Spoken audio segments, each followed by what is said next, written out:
Hello, तो आज अपन mechanical properties of solid की बात करेंगे, है ना।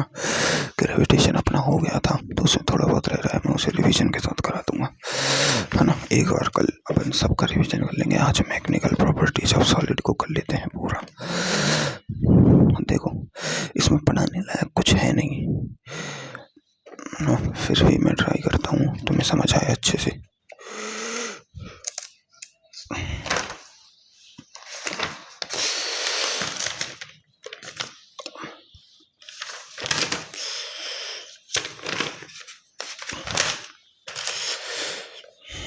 देखो, मैकेनिकल प्रॉपर्टीज ऑफ सॉलिड की बात करते हैं ना अपन, तो ठोसों के यांत्रिक गुणधर्म में सबसे पहले तुम्हें ये पता होना चाहिए कि जो ठोस होता है, ठोस वो कई प्रकार के होते हैं। रिजिड बॉडी होती है ना।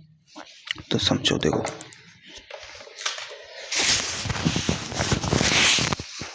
इसे समझो। देखो यहाँ पर क्या बताया गया है कि देखो ये ठोस के परमाणु हैं, इन परमाणु के मध्य की दूरी r0 है और ये एक परमाणु है। इस परमाणु को इससे भी खींच रहा है, ये भी खींच रहा है, ये भी खींच रहा है अपनी और ये भी खींच रहा है, यानी इस पर F नेट 0 है। और ये कहाँ की साइज की बात है? 10⁻⁻10 मीटर पे है ये, मतलब बहुत छोटी साइज ली है अपन ने। अब इसमें क्या है? अंतराण्विक बल है ये, यानी देखो R बराबर r0 यानी F बराबर F0 यानी R is greater than r0। मतलब दो परमाणुओं के बीच की दूरी होनी कितनी चाहिए? r0। अगर वो r हो गई, मतलब दो परमाणुओं के बीच की दूरी बढ़ गई, दो परमाणुओं के बीच की दूरी बढ़ गई तो उनमें जो बल लग रहा है वो आकर्षण बल हो जाएगा। यानी उनमें देखो साम्य पर कब रहेंगे वो? जब ये दूरी r0 रहेगी। अगर ये r0 बढ़ जाती है दो परमाणुओं के बीच की दूरी, जैसे अपन कैसे, जैसे स्टील को खींच लेते हैं तो उनके बीच में, अब जैसे खींच लेते हैं तो दूरी बढ़ जाती है, तो क्या हो जाता है? आकर्षण बल लगता है। दूरी घट जाती है, दूरी घट जाती है तो प्रतिकर्षण, अगर अपन किसी ठोस को खींचे तो वो ऐसे वापस आने की कोशिश करता है, मतलब प्रतिकर्षण बल बढ़ जाता है। इसी को आकर्षण और प्रतिकर्षण बल को एक ग्राफ के द्वारा बताया गया है। ये ग्राफ ज्यों की त्यों ही याद रखना है, ये एक स्टैंडर्ड ग्राफ नहीं है, ये फिक्स ग्राफ है। अब देखो इलास्टिसिटी क्या होती है। नहीं यार, मेरा पेट और ऐसा ही हो रहा है आज।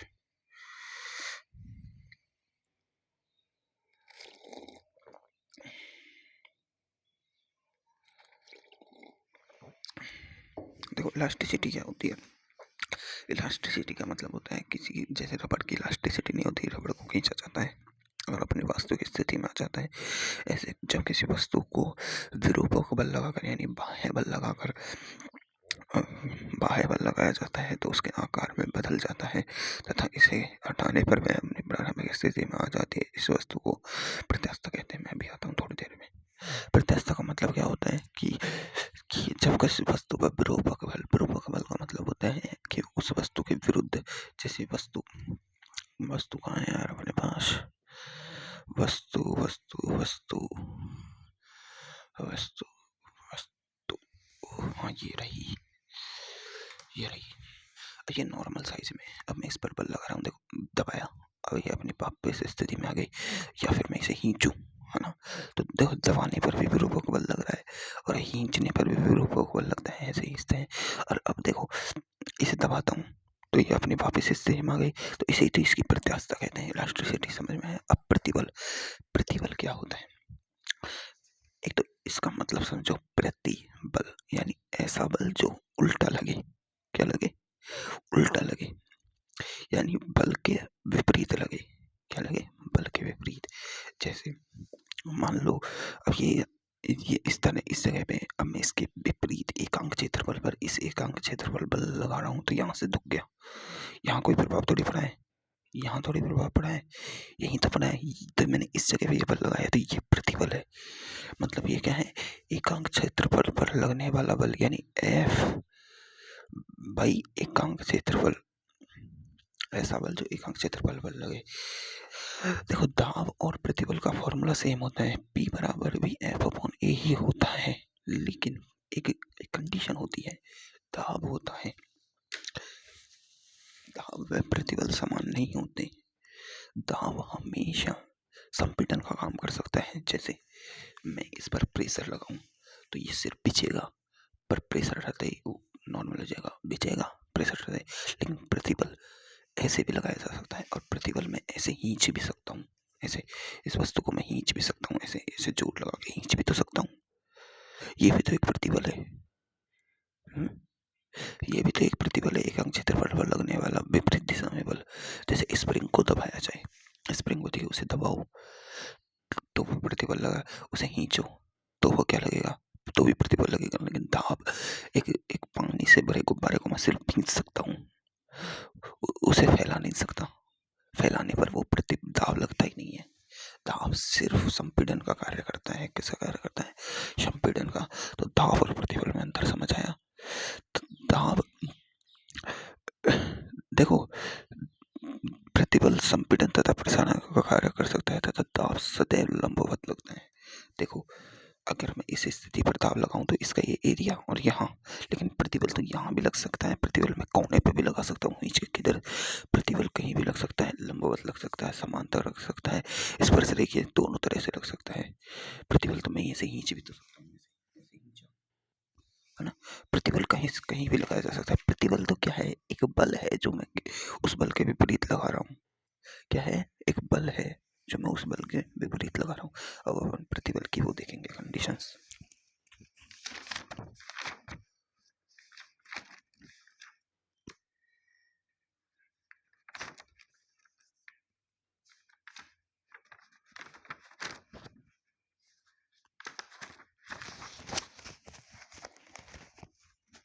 अब देखो, इधर देखो, ये क्या है? कोई भी मतलब वायर मान लो, ये एक तार लगा हुआ है, एक तरफ से क्या लगा हुआ है, एक तरफ से बेस से जुड़ा हुआ है, आधार से जुड़ा हुआ है, ठीक है, तार मान लिया। अब मैं क्या कर रहा हूँ, इस तार को, इसका ये एक क्षेत्रफल ए है, ये एरिया, ये वाला एरिया। अब ये एरिया किसका एरिया माना जाएगा? ये चक्ति का एरिया है ना, क्योंकि इसका एरिया तो पूरा होगा। बेलन का एरिया क्या है? 2πr/h। चक्ति का एरिया क्या है? πr²। समझ में? तो इस चक्ति के एरिया पे लगा रहा हूँ मैं, इस चक्ति के एरिया पे। तो इस पर मैंने ये लंबवत बल लगाया, तो ये क्या हो गया? प्रतिबल बराबर। अब ये खींच रहा हूँ, देखो खींच रहा हूँ ना, तो प्रतिबल कई प्रकार के होते हैं। खींचते हैं तब तनन लगता है, तनन, तनन प्रतिबल। तनन प्रतिबल बराबर होगा F/A, है ना। अब इसमें ये क्या आएगा? ये आएगा कि ये आएगा? इसमें ये आएगा, ये उस उस एकांक क्षेत्रफल पर लगता है जिसके सापेक्ष लग रहा है, इस पर ये आएगा, ये समझ में आई? अब मान लो इसी को मैं, देखो ऐसे ये वाले एरिया पे ही मैं इसे अंदर लगा देता हूँ, एफ प्रतिबल को, है ना। तो ये हो जाएगा संपीड़न प्रतिबल। प्रतिबल, संपीड़न प्रतिबल क्या हो जाएगा? संपीड़न प्रतिबल, ये हो जाएगा F/A, ये वाला F, और इस ये एरिया, ये वाला। समझ में आई बात? एरिया हमेशा वो लेना है जिस पर लग रहा है। इसमें लंबाई बढ़ेगी, जैसे सोने के तार को खींच के अपन लंबा करते हैं तो प्रतिबल वाला क्रिया होती है। अपन लोहे पर प्रेशर लगा के उसे छोटा करते हैं तो वो संपीड़न प्रतिबल होता है ना। प्रतिबल के प्रकार देखो, प्रतिबल कई प्रकार का हो सकता है। देखो, त्वरण प्रतिबल होता है, संपीड़न प्रतिबल होता है, ये तो दो प्रकार के हो गए। अब देखो, ऐसा प्रतिबल भी होता है जो लगने के हिसाब से लगता है। देखो देखो, त्वरण प्रतिबल, इसे अपन तनन भी कहते हैं और इसे अनुदैर्ध्य भी कहते हैं। अब इसे अनुदैर्ध्य क्यों कहा अपन ने? इसे अनुदैर्ध्य क्यों कहा? अनुदैर्ध्य का दूसरा मतलब होता है लंबवत। क्या होता है? देखो, लंबवत, लंबवत और अनुदैर्ध्य एक ही बात होती है। अनुदैर्ध्य का मतलब देखो, ये देखो, ये एरिया है, ये एरिया वेक्टर निकल रहा है इधर। एरिया वेक्टर कैसे निकलता है, ये वाली बातें याद रखो। देखो, ये चकती है तो इसका एरिया ये है, ये एरिया वेक्टर है। अब इस पर मैं इस जगह पर लगा रहा हूँ, यानी ऊपर सदिश, ऊपर या नीचे, तो ये प्रतिबल लगाया, तो ये देखो लंबवत हो गया इसके, तो ये देखो लंबवत बल है, लंबवत, है ना। तो ये अनुदैर्ध्य है, तनन प्रतिबल होगा। अब इसमें देखो, तनन में ये तो या तो लंबाई बढ़ाई जा सकती है, लंबाई घटाई जा सकती है, तो ये दोनों आते हैं अनुदैर्ध्य प्रतिबल में। अब दूसरा होता है अपना स्पर्श रेखीय प्रतिबल। कैसा होता है?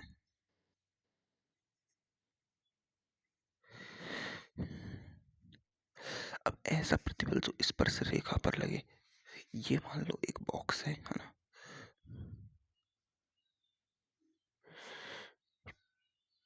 बन गया था रंग से, है ना। ये बॉक्स है और ये इसकी ऊपरी सतह है, ठीक है। ये बॉक्स की ऊपरी सतह है। इस पर मैं इस सतह पर यहाँ इस बिंदु से ऐसे बल लगाऊं, इस पर ऐसे, या फिर इस पे ऐसे बल लगाऊं, है ना। इस ए पॉइंट पर ऐसे स्पर्श रेखा पर, स्पर्श रेखा पर बल लगाता हूँ तो ये बल इस एरिया पे लग रहा है। किस एरिया पर? इस पर। तो इसका क्षेत्रफल ए और इसका ये। अब देखो क्षेत्रफल वेक्टर भी एक ही दिशा में है, तो ये एक ही दिशा में बल होता है, एफ अपॉन ए। ये भी एफ अपॉन ए ही है, लेकिन नाम अलग है, स्पर्श रेखीय प्रतिबल है। तीसरा होता है आयतन प्रतिबल। आयतन प्रतिबल ये अच्छा है। पहली बात तो ये सारे बल हैं जो ठोस वस्तुओं पर लगते हैं, और ये सिर्फ गोले पर लगेगा। किस पर? गोले पर। अब गोला जैसे ये है, अब इसके अंदर ये क्या है? बॉल। अब बॉल को मैंने पानी में डुबा दिया, ये प्लास्टिक की गेंद है, इसे मैंने पानी में डुबा दिया, तो ये अब इस पर बल लगाएगा पानी हर तरफ से, हर तरफ से, हर तरफ से बल लगाएगा, हर तरफ से, एक एक पॉइंट पर, एक एक पॉइंट पर। ये जो बल होगा ये आयतन प्रतिबल है। क्या है? आयतन प्रतिबल। और ये आयतन प्रतिबल होता है ना, देखो अपन देखते हैं कि बॉल पर ये पानी दाब भी लगा रहा है और प्रतिबल भी लगा रहा है, तो ये आयतन प्रतिबल बराबर होता है एग्जैक्ट दाब के, यानी एफ अपॉन ए। आयतन प्रतिबल दाब के बराबर होता है। समझ आ गया? समझ आ गया। अब एक क्वेश्चन करते हैं अपन, चलो। देखो ये ऊपरी सतह है घन की, है ना। क्या है? घन की ऊपरी सतह है, ये समझ लो ऊपरी है भाई। मेरे से चित्र नहीं बनते हैं यार। ये घन की ऊपरी सतह है, ठीक है। और इसकी जो लंबाई दी है वो 3 मीटर दी है। कितनी? यार ये चित्र कैसे बनाऊं मैं? मान लो ये घन की ऊपरी सतह है, इसकी लंबाई दी है 3 मीटर, ठीक है, 3 मीटर। और ये है अपनी 2 मीटर, 2 मीटर, ठीक है। अब इस पर मैंने इस सतह से, इसकी जो ये सतह है ना, इस सतह से 30 डिग्री कोण पर, 30 डिग्री कोण पर मैंने 200 न्यूटन फोर्स लगा दिया। अब देखो इसके वेक्टर करें तो 200 न्यूटन, अब थीटा के साथ बनाया, 200 कॉस 30, और ये लंबवत हो जाएगा 200 साइन 30।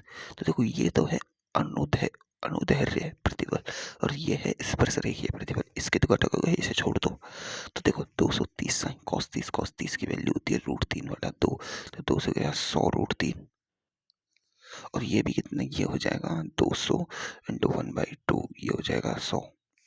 तो देखो अनुदैर्ध्य प्रतिबल तो आ गया अपना 100, यानी अनुदैर्ध्य प्रतिबल निकालने अपन, अनुदैर्ध्य प्रतिबल तो F कितना आया? 100 बटे, और इसका एरिया कितना है? इसका टोटल एरिया कितना है? 3 दूनी 6, क्योंकि वर्ग है, वर्ग का स्क्वायर। ये क्या है? आयत। आयत का क्या होता है? लंबाई इंटू चौड़ाई। तो 3 इंटू 2 कितना हो जाएगा? 5। 5 का हो जाएगा, 3 दूनी 6 होता है यार, तो 100/6। और ऐसे ही वो हो जाएगा 100 300। ये कौन सा? स्पर्श रेखीय प्रतिबल बटे 3 दूनी 6, ठीक है। अब ये प्रतिबल समझ आ गया अपन को। अब अपन पढ़ते हैं विकृति। क्या होते हैं? विकृति। देखो विकृति क्या होती है? विकृति होती है, जैसे मैंने प्रतिबल लगाया, प्रतिबल लगाया, मान लो खींची वस्तु चाहे दबाई, और वो अपनी दबाने के बाद अपन को पता है कि वो प्रत्यास्थता के कारण अपनी प्रारंभिक स्थिति में आएगी, है ना। जैसे मैं इसे दबा रहा हूँ, अपनी प्रारंभिक स्थिति में आ रही है ना, आ रही है। लेकिन मैं इसे बहुत ज़्यादा दबा दूँ, अब ये अपनी प्रारंभिक स्थिति में नहीं आ पाई, तो ये अपनी प्रारंभिक स्थिति और अब की स्थिति में जो विकृति उत्पन्न हुई है, ये विकृति उत्पन्न हुई है, इसे कहते हैं, ये मतलब जो चेंज आया है इसे ही तो विकृति कहते हैं। ये जो चेंज आ गया ना, ये इसे क्या कहेंगे अपन? विकृति। अब ये कैसी होती है? कई प्रकार की होती है। देखो विकृति क्या होती है, यानी देखो आकार में परिवर्तन,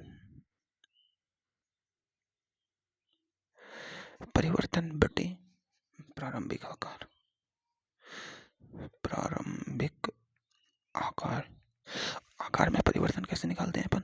आकार पर निकालते हैं प्रारंभिक आकार माइनस अंतिम आकार बटे प्रारंभिक आकार, ऐसे तो निकालेंगे।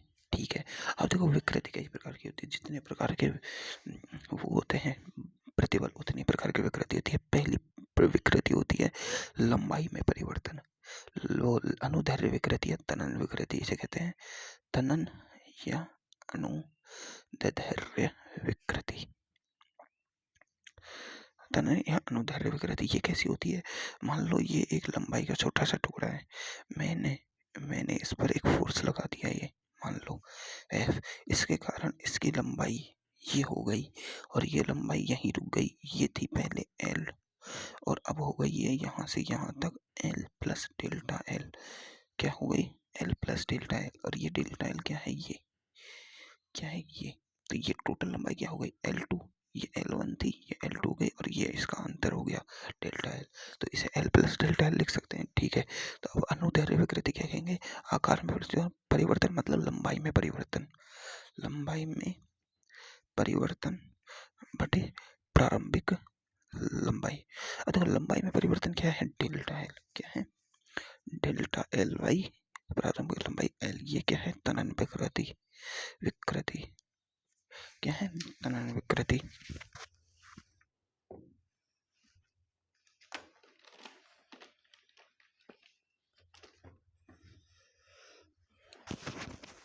अब समझो दूसरी है आयतन विकृति। मतलब वही है कि ये पहले बॉल थी, पानी में रखी है, इस पर सब जगह बल लग रहा है ना। ये रबड़ की बॉल थी है ना, मान लो इस पर बहुत ज़्यादा बल लग रहा है पानी के अंदर और इसकी लंबाई इतनी हो के इतनी हो गई, इतनी रह गई है बॉल और इसका ये आयतन घट गया, ये डेल्टा V आयतन घट गया। कितना आयतन घट गया? ये आयतन घट गया, यानी V ये V था, ये V डैश हो गया और यानी V माइनस V डैश और ये आ गया डेल्टा V अंतर आ गया। तो देखो आयतन विकृति क्या होगी? विकृति क्या होगी? आयतन में परिवर्तन बटे प्रारंभिक आयतन। ये हो जाएगा डेल्टा V बाई V और डेल्टा V की जगह से लिख सकते हैं V माइनस V डैश बटे V। नहीं, गलत। ये होता है परिवर्तन, होता है अंतिम आयतन minus V final minus V initial बटे V होता है डेल्टा V। V फाइनल आएगा पहले। अब देखो ये तुम्हें समझ आ रहा है? देखो ये समुद्र है, ये समुद्र की मतलब लास्ट गहराई है। समझो एक बात मेरी, अपन यहाँ तैर रहे हैं, यहाँ से जितना अपन नीचे जाएंगे उतना ही दबाव बढ़ता जाएगा, बढ़ता जाएगा। तो समुद्र की गहराइयाँ होती है ना, गहराई, उसमें जाने पर अपन टिक नहीं सकते। क्यों?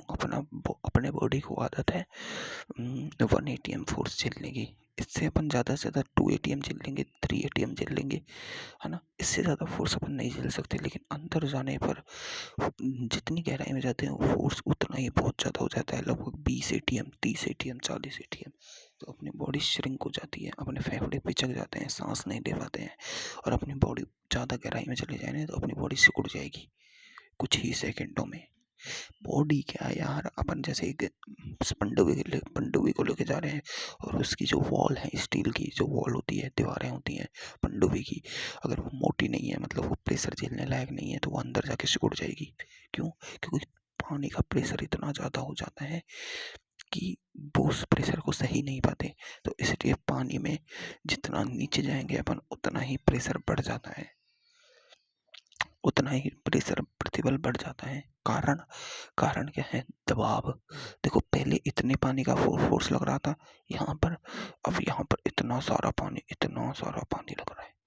दबाव, पानी का दबाव। ठीक है, ये बात समझ आ गई? बस ये एक्स्ट्रा जानकारी थी, बता दी। चौथी बात, अब देखो स्पर्श रेखीय विकृति।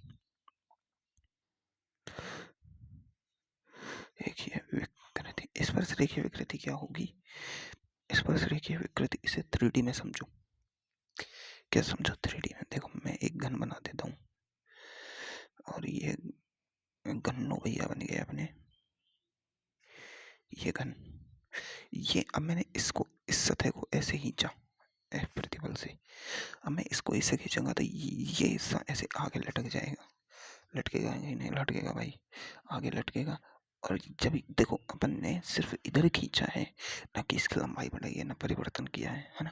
तो देखो इसकी इस सतह को देखो, इसको इस सतह पहले ऐसी थी भाई, अब आगे खींचते ही ये सतह थोड़ी सी आगे टिल्टेड हो जाएगी। अब ऐसे ही इसका पूरा घन बन जाएगा ऐसे, है ना। ऐसे ऐसे पीछे को ये घन का हिस्सा है ना, तो ये टिल्टेड टिल्टेड हो गई। और ये कितने कोण पर हो गई भाई? इसे कहते हैं फाई कोण पर टिल्टेड हुई है। कितने कोण पर हुई है? फाई कोण पर। कितने कोण पर भाई? फाई कोण पर टिल्टेड हुई है। और ये जो ये परिवर्तन आया है, ये लंबाई का परिवर्तन आया है, इसे एक्स कहते हैं। क्या है? एक्स। तो अब देखो, और ये इसकी ऊंचाई कितनी थी? ये ऊंचाई एच थी। अब समझो अपने पास ये एच, ये और ये टिल्टेड है, ये एच है, ये एक्स है, और ये कोण फाई है। क्या है? ये कोण फाई है। तो अब यहाँ से टेन थीटा लगाएं। ये क्या है? लंब। ये क्या है? आधार। लंब बटे आधार, तो टेन फाई लगाए यहाँ। तो एल बाई ए बराबर एक्स बाई एच। तो फाई इजिकल टू क्या आ गया यहाँ पर? अब देखो अपन ने विकृति लगाई है, तो ये इतना ज़्यादा परिवर्तन तो हुआ नहीं है। मान लो हल्की विकृति आई है, हल्की, यानी tan theta is very small, very small. तो देखो थीटा इज वेरी स्मॉल होता है ना, तो साइन थीटा इजिकल टू हो जाता है टेन थीटा, है ना। और टेन थीटा इजिकल टू हो जाता है लगभग थीटा के। तो अपन थीटा ले सकते हैं, तो थीटा इजिकल टू हो जाएगा एक्स बाई एच, यानी अल्प परिवर्तन के लिए ये वैल्यू आती है। और यही है स्पर्श रेखीय विकृति। इसे क्या कहते हैं? ये विकृति तो आई, इतनी तो विकृति आई। यह है स्पर्श रेखीय विकृत। अब अपन विकृति समझ ली और प्रतिबल समझ लिया। अब हुक साहब आ गए। कौन आ गया? हुक। हुक्स लॉ आ गया। अब हुक्स ने क्या कहा भाई? हुक्स लॉ कहता है कि प्रत्यास्थता की सीमा के लिए,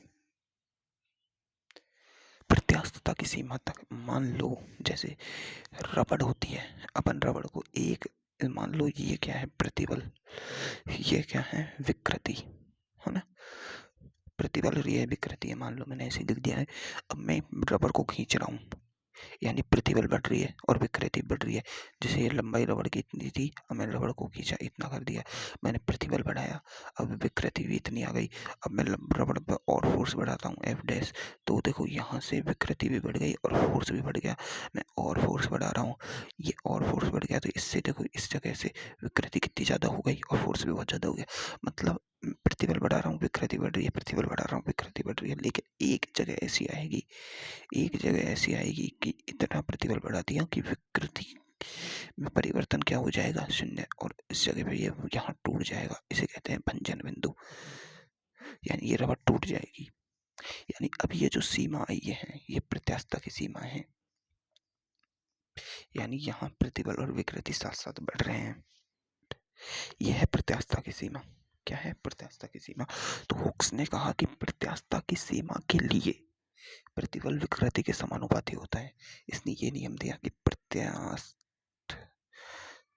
की सीमा के लिए प्रतिबल बराबर होता है विकृति के, प्रतिबल विकृति के समानुपाती होता है। मतलब ये कह रहा है कि प्रतिबल समानुपाती होता है विकृति। और जब समानुपाती का चिन्ह हटाते हैं तो एक नियतांक आता है, बिल्कुल आएगा। तो प्रतिबल बराबर आएगा ई, और ये क्या है? एक कांस्टेंट वैल्यू है। और विकृति क्या? ये विकृति ई क्या है? प्रत्यास्थता गुणांक। ई बराबर आ जाएगा अपना विकृति, ई बराबर, इस विकृति को ले जाओ तो प्रतिबल बटे विकृति। ये क्या है? प्रत्यास्थता गुणांक। ये क्या है? प्रत्यास्थता गुणांक। अब ये तो है हुक्स का लॉ कि प्रतिबल और विकृति समान होते हैं और समानुपाती होते हैं। समानुपाती का चिन्ह हटाएंगे तो एक नियतांक आएगा, उसे उसने कह दिया प्रत्यास्थ गुणांक भाई। अब उसने और भी बातें बताई। उसने बताया कि ये प्रत्यास्थ गुणांक 3 प्रकार का होता है भाई। कितने प्रकार का होता है? 3 प्रकार का। लंबाई के लिए अलग, आयतन के लिए अलग, और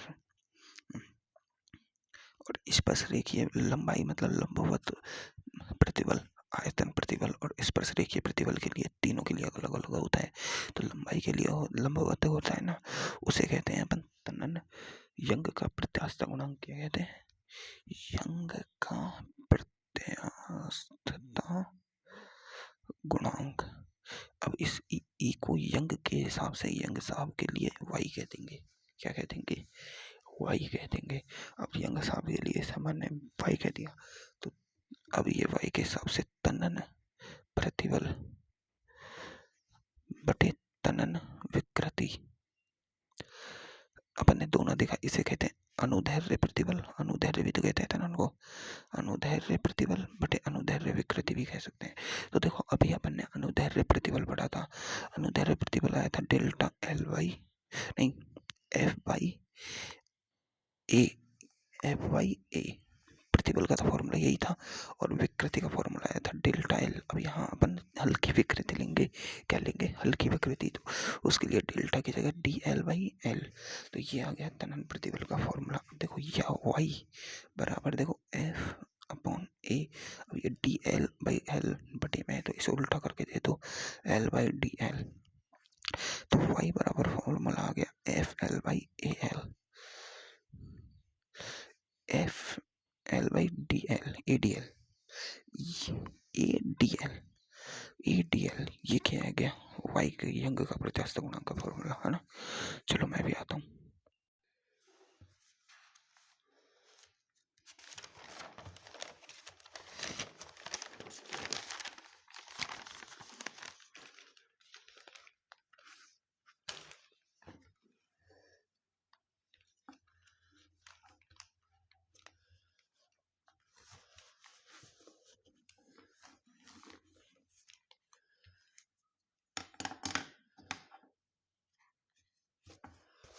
देखो अपने पास यंग का प्रत्यास्थ गुणांक का फॉर्मूला आया था कि तनन प्रतिबल एफ अपॉन ए बटे तनन विकृति डेल्टा एल बाई एल। इसे डेल्टा एल लिख दो, डी एल लिख दो, कोई दिक्कत नहीं है ना।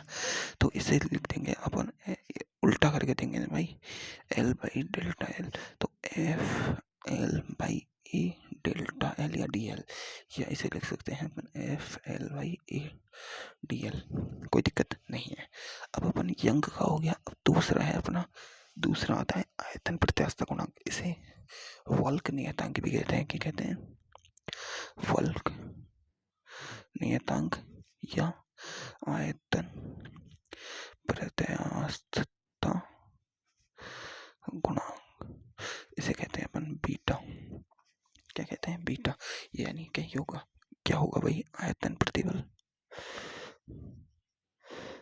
बटे आयतन विकृति। और देखो आयतन प्रतिबल का फॉर्मूला क्या होता था? एफ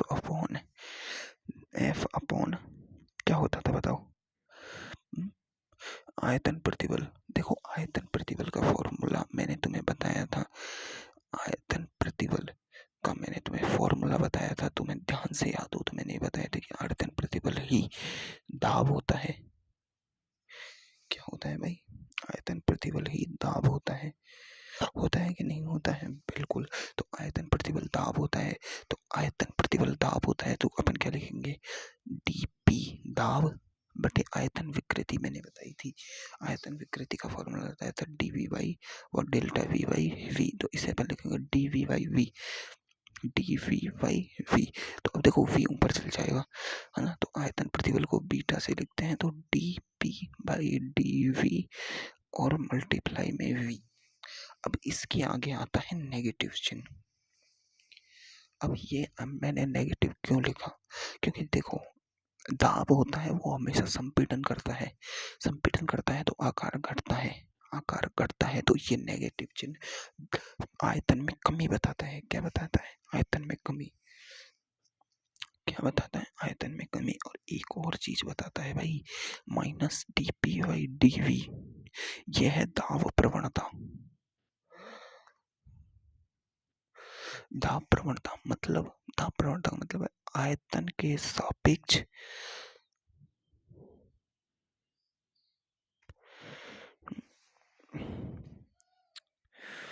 नहीं, ये दाब प्रवणता नहीं है, तो दाब प्रवणता का उल्टा है। दाब प्रवणता तो ये होती है dV/dP, दाब के सापेक्ष आयतन में कमी, ये होती है दाब प्रवणता, ये दाब प्रवणता नहीं है। इतना समझ आया। अब इसे अपन देखो delta P/Y, delta V negative नहीं लिख सकते, बड़े अंतर के लिए लिख सकते हैं बिल्कुल। अब देखो दृढ़ता गुणांक, अगला है अपना दृढ़ता गुणांक। इसे अपन नीटा से प्रदर्शित करते हैं, किससे? नीटा से। दृढ़ता गुणांक क्या होता है? स्पर्शरेखीय प्रतिबल बटे स्पर्शरेखीय विकृति। क्या होता है? स्पर्शरेखीय प्रतिबल बटे स्पर्शरेखीय विकृति। अब इसका देखो स्पर्शरेखीय प्रतिबल का तो अपन ने F/A से लिखा था, लेकिन जो विकृति थी उसे अपन ने फाई कहा था। क्या कहा था? F/A बटे फाई। अब फाई को ऊपर ले जाओ, F/A और फाई। अब देखो फाई की फॉर्मूला क्या होता था?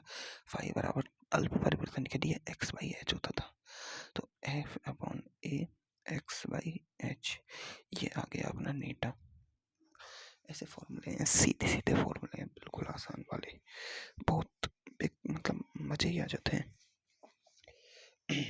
अबे देखो सर ने 2-3 क्वेश्चन कराए हैं, है ना, ये क्वेश्चंस करने लायक हैं। और अभी अपना चैप्टर भी रह रहा है यार, अभी तो अपने पढ़ाई कितना है, 2 पन्ने पढ़े हैं यार। देखो ये क्वेश्चन समझो, मैं क्वेश्चन करा देता हूँ तुम्हें दमादम। ये क्वेश्चन समझो, ये एक L लंबाई का तार था, है ना, और इसके नीचे मैंने एक W1 वजन का, यानी वेट है ये, W1 भार का एक उसको लटका दिया, है ना, ठीक है, कोई दिक्कत नहीं है। और यानी W भार वाले तार की लंबाई L है, जिसका अनुप्रस्थ काट क्षेत्रफल क्या दिया है? S दिया है, अनुप्रस्थ काट क्षेत्रफल S दिया है, जिसमें W1 भार लंबाई का लटका है, तो W1 भार से इस भार से L/4 इस पॉइंट पर L/4, ये कितनी बची? 3L/4, 3L/4 दूरी एरिया L है, इसका भार W है। इस पॉइंट पर, इस ऊंचाई पर प्रतिबल निकालो, इस ऊंचाई पर प्रतिबल निकालना है। अब इस ऊंचाई पर प्रतिबल निकालना है ना अपन को, तो ऐसा करो भैया, ऐसा करो, यानी भार दिया गया है, मतलब जी से गुणा नहीं करना है पहली बात तो, क्योंकि एम दिया होता, द्रव्यमान दिया होता तो mg लगाते अपन, है ना, तो भार दिया है तो जी से गुणा तो करना नहीं है। देखो L लंबाई का भार कितना है? W, ये अपन ने उसमें देखा था, किसमें बताओ, किसमें? NLM में चेक किया था ना, वो वेट वाले चेन वाले क्वेश्चंस निकाले थे अपन ने, है ना। L लंबाई का भार कितना है? W। एकांक लंबाई का भार कितना हो गया? W/L। तो L/4 लंबाई का भार कितना हो जाएगा? W/L into L/4। होगा कि नहीं होगा? तो इसका भार L/4 लंबाई का भार हो जाएगा W/4। कोई दिक्कत नहीं, बिल्कुल L/4 लंबाई का 4 निकाल दिया अपन ने। अब देखो यहाँ निकालना है अपन को इस पॉइंट पर। अब देखो प्रतिबल बराबर क्या होता है? प्रतिबल बराबर होता है बल बटे क्षेत्रफल। क्या होता है? क्षेत्रफल। अब बल कितना लगेगा? F, और क्षेत्रफल कितना लगेगा? A।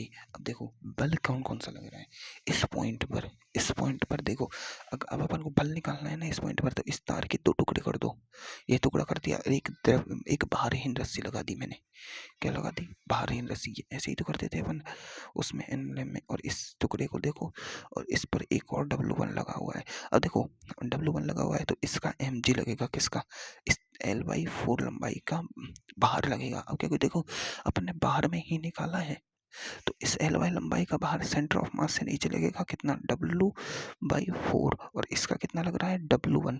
तो टोटल भार कितना लग रहा है? W1 plus W/4। और ये क्या है? भार। भार मतलब mg है ये, और mg क्या होता है? फोर्स। भार ही तो, भार बल ही तो है ये क्या है? भार बल। अरे यार ये m द्रव्यमान का तार लटकता था, बस लगता था, इसका mg लगता था, और इसमें टेंशन अपन T बराबर कितने रखते थे? mg। तनाव बल किसके बराबर हो गया? बल के बराबर। वो भार बल के बराबर हुआ कि नहीं हुआ? ये करते थे। कि नहीं करते थे? तो यही तो अपन ने किया है।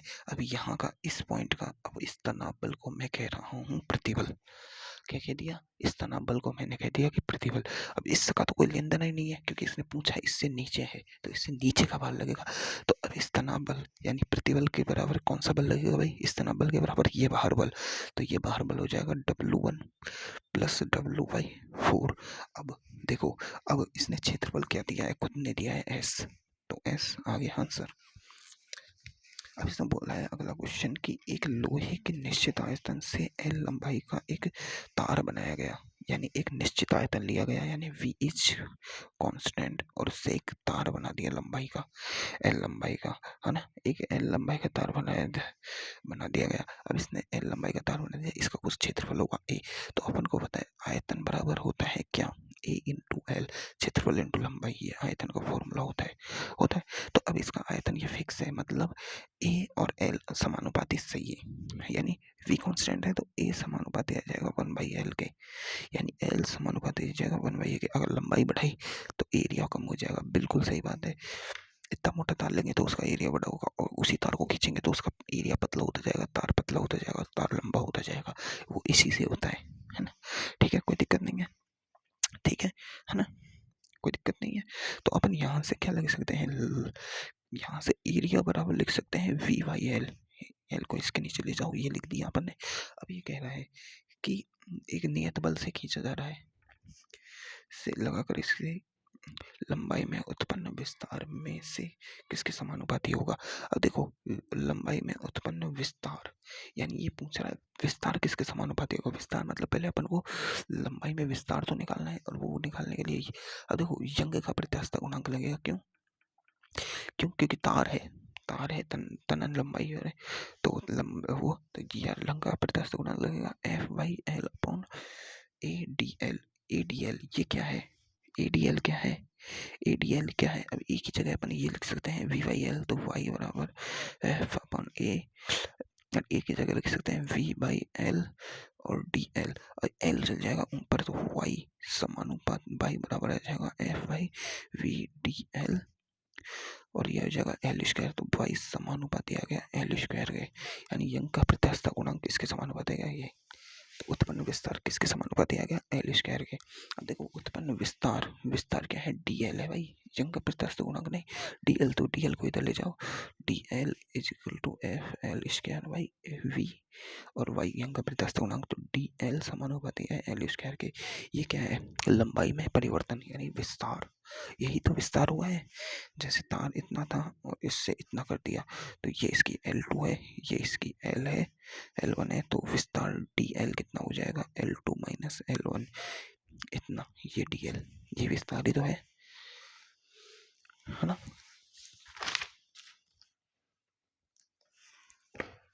तो देखो अगला क्वेश्चन क्या है? अगला क्वेश्चन है एक तार, देखो अगला क्वेश्चन यही समझ लेते हैं।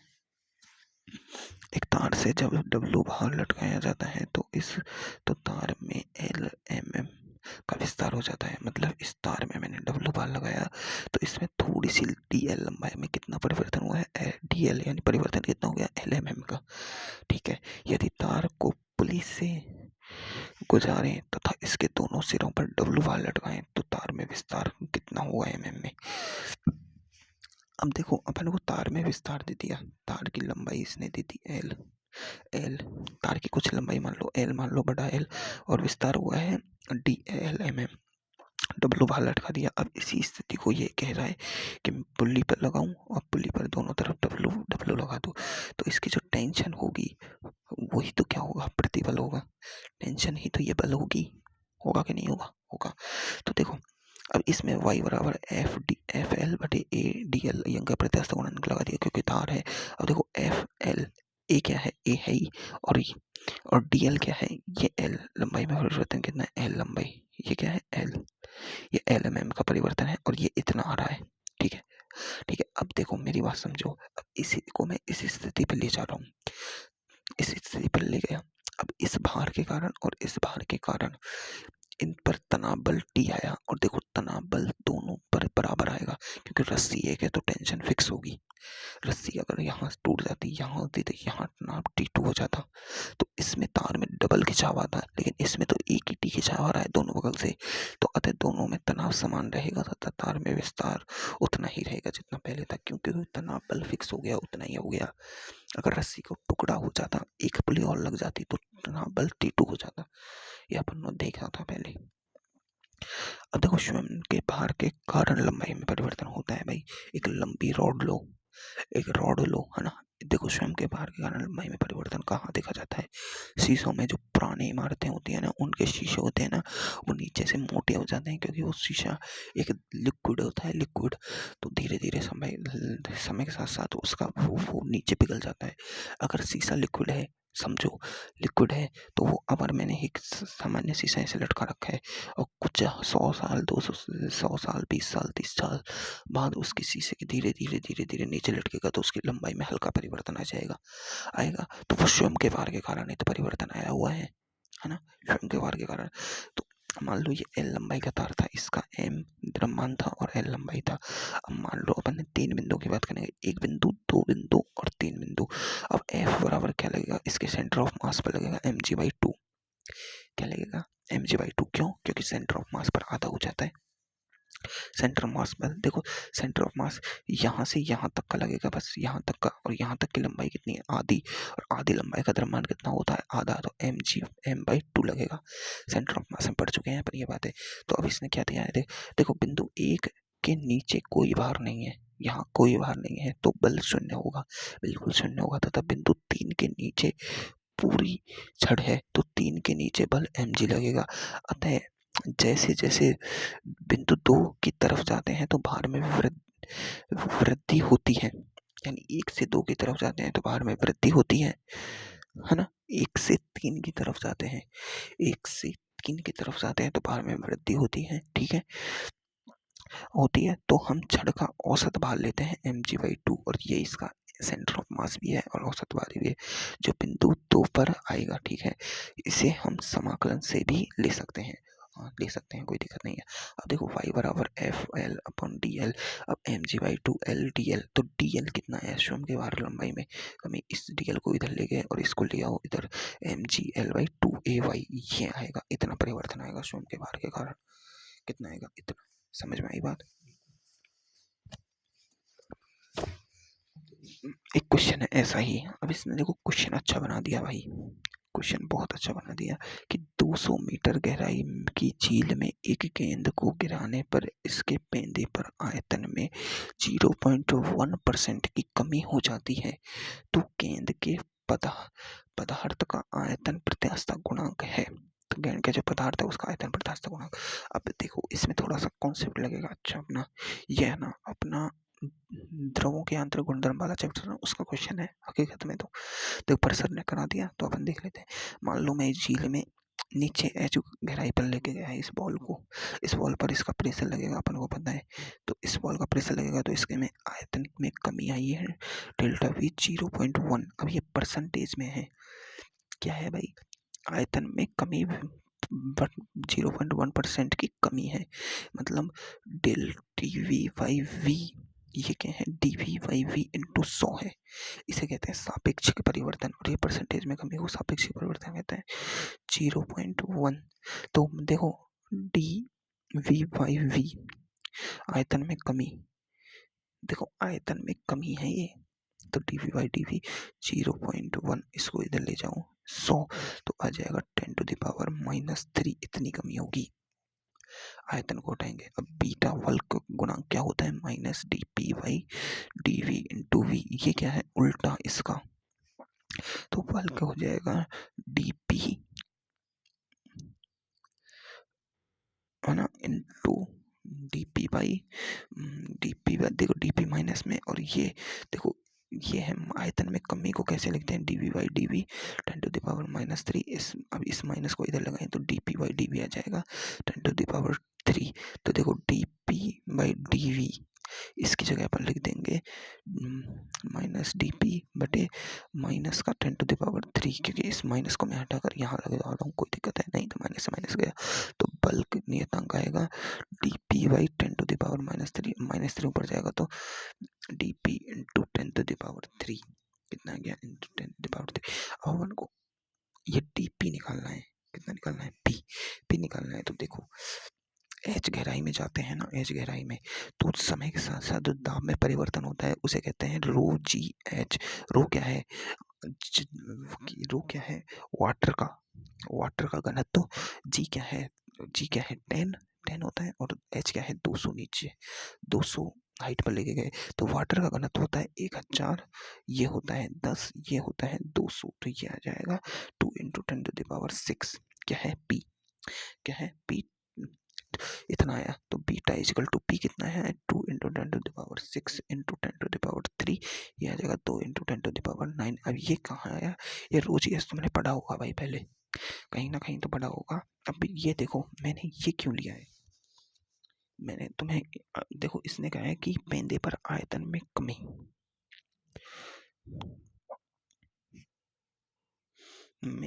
दिया है इसने 0.1%। इसका मतलब क्या है, देखो अपन को लेना तो ये चाहिए था ना डेल्टा वी 0.1% होना चाहिए है ना, लेकिन इसने आयतन में कमी दी है, आयतन में अंतर नहीं दिया है,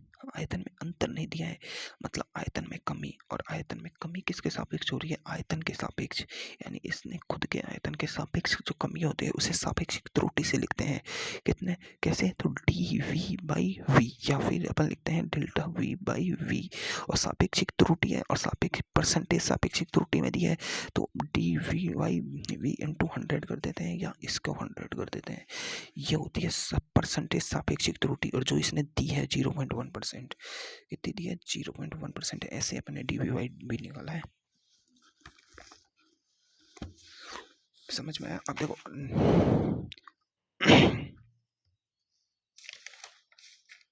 अब थोड़ा सा और रह गया है यार, ये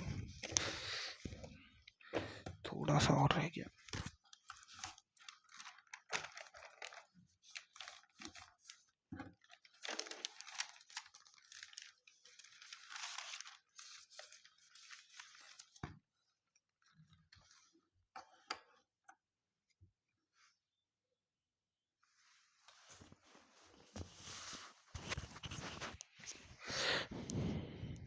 देखो तुम समझो एक बात को, जल्दी से समझ लो, इस टॉपिक को तो मैंने अगर आप समझ लिए ना तो मेरा बहुत काम आसान हो जाएगा। वाई और ये एल लंबाई का, इसमें 5 मिनट दूंगा लास्ट।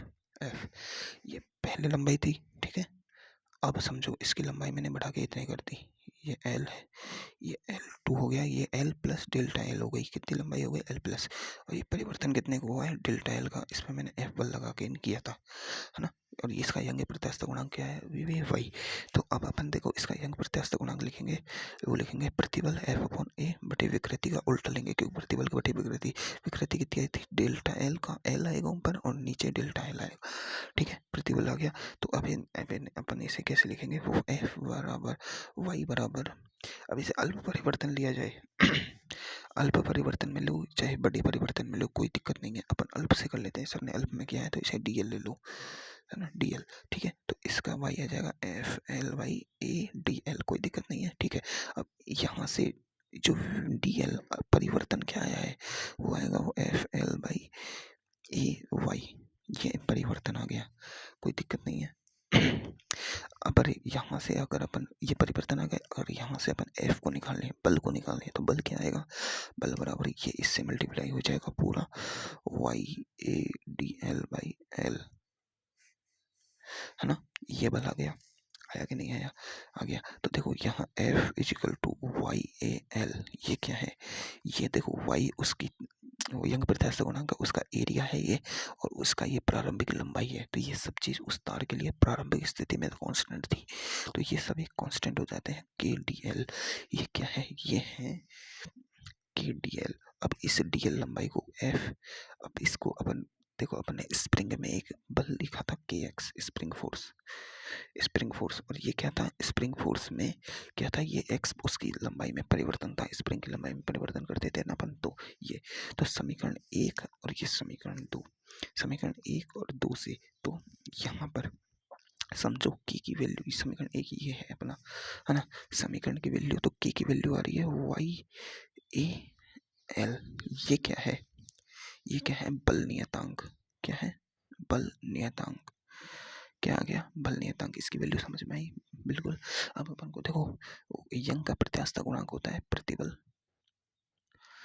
बटे विकृति, होता है कि नहीं होता, बिल्कुल होता है। तो अब विकृति बराबर क्या हो सकता है, विकृति बराबर हो जाएगा प्रतिबल बटे यंग का प्रत्यास्थ गुणांक, हो जाएगा, बिल्कुल हो जाएगा। और प्रतिबल बराबर क्या हो जाएगा, प्रतिबल बराबर हो जाएगा विकृति गुणा यंग का प्रत्यास्थ गुणांक। ये दोनों फॉर्मूले अपन यहाँ से लिख सकते हैं, लिख सकते हैं इन दोनों फॉर्मूलों को, लिख सकते हैं कि नहीं लिख सकते, लिख सकते हैं, बिल्कुल। अब देखो, अब अपन बात करेंगे बल नियतांक आया था अपना, क्या आया था, बल नियतांक आया था अपना के बराबर वाई ए बाई एल, बल नियतांक आया था। अब प्रत्यास्थ ऊर्जा, प्रत्यास्थ ऊर्जा जो स्प्रिंग ऊर्जा होती थी उसे तो अपन प्रत्यास्थ ऊर्जा कहते थे।